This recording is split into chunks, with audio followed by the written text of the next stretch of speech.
You would be aware that yesterday the Premier of Victoria announced that he's again delaying the return to reopening Victoria and the easing of restrictions. So I think it's pertinent to revisit Treasury's estimates of the cost of the second lockdown in Victoria. Yeah. What is Treasury's best guess of the cost of this second lockdown? I might pass to Chair to Mr Yeaman to take you through some of those. Thank you. Thank you. Thank you, Secretary. Thank you, Chair.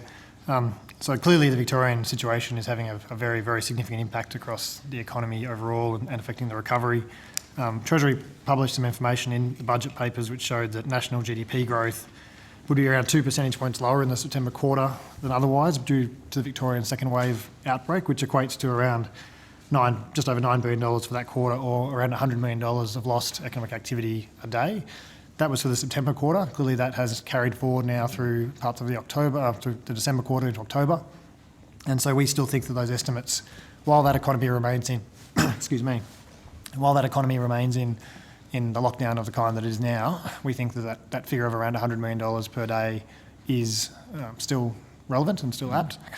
On top of that, the labour market in Victoria has quite clearly been heavily affected by the lockdowns, very heavily affected by the lockdowns, and so we're seeing that across the rest of the country, the labour market has been coming back quite a bit, and across the rest of the country, the loss of employment that we saw at the beginning of this crisis, around 70% of that has been recovered, whereas in Victoria, the level of employment is now below its May trough again, so it's going backwards while the rest of the country is going forwards. Yeah. And the loss of jobs, on average over the period of August and September, would equate to around 1,200 jobs a day, Senator, that's lost. So there are 1,200 jobs a day? On average over that period. Because I think I've seen in the media an estimate of 1,000 jobs a day, but you're saying it's actually 1,200. That's actually worse.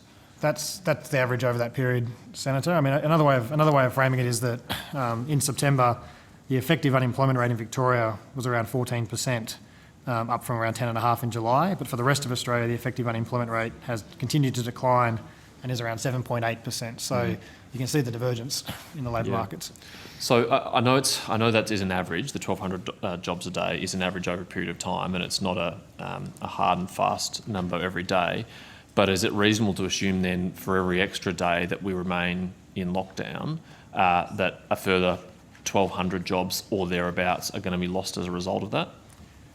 If things can continue the way they are, but another way of, so that's correct, Senator. But another way of looking at it is there are, the number of people who are currently unable to work. So that's the average over the period, but the number of people who are actually unable to work in Victoria now is still that level effect. It's that substantial level of people who just are unable to work in Victoria. So until the economy opens up, that block of people are still going to be unable to. So it's not just that block of people lose extra days that they would be able to work if the economy had reopened, but that block of people is actually growing every day as a result of these ongoing restrictions. There are business failures, for example, happening that might not otherwise have happened if the economy had have reopened sooner. I think that's fair, Senator. I mean, obviously we don't know exactly how things are going to play out from here. I think there's been some level of adjustment to the lockdown situation that's now faced by businesses, but I think certainly the longer that it goes, there is the risk, as you say, of further business closures and those ongoing effects. Okay.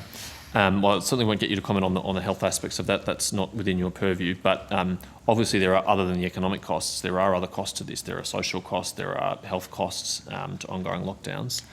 And it would be very timely to lift those. Thank you.